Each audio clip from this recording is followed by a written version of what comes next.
कौन सा health model अच्छा है, इसके ऊपर चर्चा चल रही है। चर्चा की शुरुआत जो है देश के प्रधानमंत्री जी ने शुरू की है। दिल्ली के अंदर हमारे यहाँ तमाम दवाइयाँ, तमाम test, CT scan, MRI, ultrasound, x ray और तमाम तरीके की सर्जरीज मुफ्त की जाती। ये हालात केंद्र सरकार के अस्पतालों तक में नहीं है। भारतीय जनता पार्टी शासित राज्यों की तो बात ही छोड़ दीजिए, वहाँ से मरीजों की हफ्ते में दर्जनों एप्लीकेशन आती हैं, दर्जनों, जिसमें केंद्र सरकार शासित जो अस्पताल हैं जैसे कि एम्स, हमें अपने केंद्र सरकार के अस्पताल में इलाज कराने के लिए पैसों की ज़रूरत है और दिल्ली सरकार उनको पैसे देती है।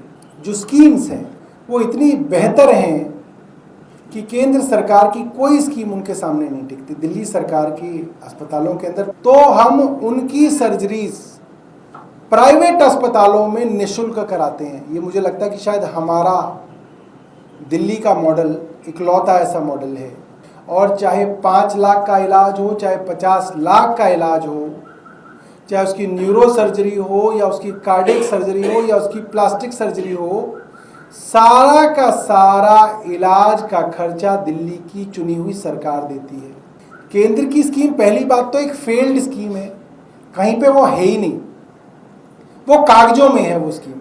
तो उसकी एलिजिबिलिटी कंडीशन इतनी खराब है कि किसी आदमी को वो मिल ही नहीं सकता। क्योंकि आयुष्मान भारत कहता है कि NFSA कार्ड जिसका होगा वो एलिजिबल है और उसकी एलिजिबिलिटी कंडीशन हास्यास्पद है। उसके हिसाब से तो मुझे लगता है दिल्ली में किसी को मिलेगा ही नहीं।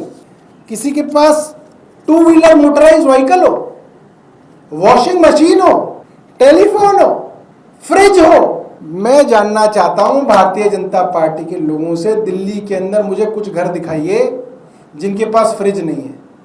अरविंद केजरीवाल की जो दिल्ली मॉडल है उसमें अगर आपके घर में फ्रिज है तो भी अरविंद केजरीवाल के मॉडल में उसका मुफ्त इलाज होता है। आधे से ज्यादा मरीज उत्तर प्रदेश और हरियाणा के हैं। उत्तर प्रदेश का गरीब आदमी जीबी पंत में अरविंद केजरीवाल के सरकारी अस्पताल में अपना ऑपरेशन क्यों करा रहा है? भारतीय जनता पार्टी मुझे बस ये बता दे। आपके तो मंत्रियों के अस्पताल है नोएडा के अंदर, कैलाश हॉस्पिटल आपके मंत्री का अस्पताल है नोएडा में। आप बताइए कितने आयुष्मान भारत के मरीजों की जो है दिल की और न्यूरो की सर्जरी कर रहे हैं वो लोग। अगर उसको प्राइवेट अस्पताल में इलाज कराना हो तो प्राइवेट में हो रहा होता, यूपी बिहार वाले लोग हमारे यहाँ क्यों करा रहे होते? और सरकारी में ही कराना है तो वो कार्ड दे के 5 लाख रुपए की लिमिट हम क्यों लगाएं, जब हम 50 लाख रुपए का भी इलाज मुफ्त करने के लिए तैयार हैं और जिनका होगा भी उनका सिर्फ 5 लाख रुपए का इलाज होगा। भाई ऐसा हम क्यों करें?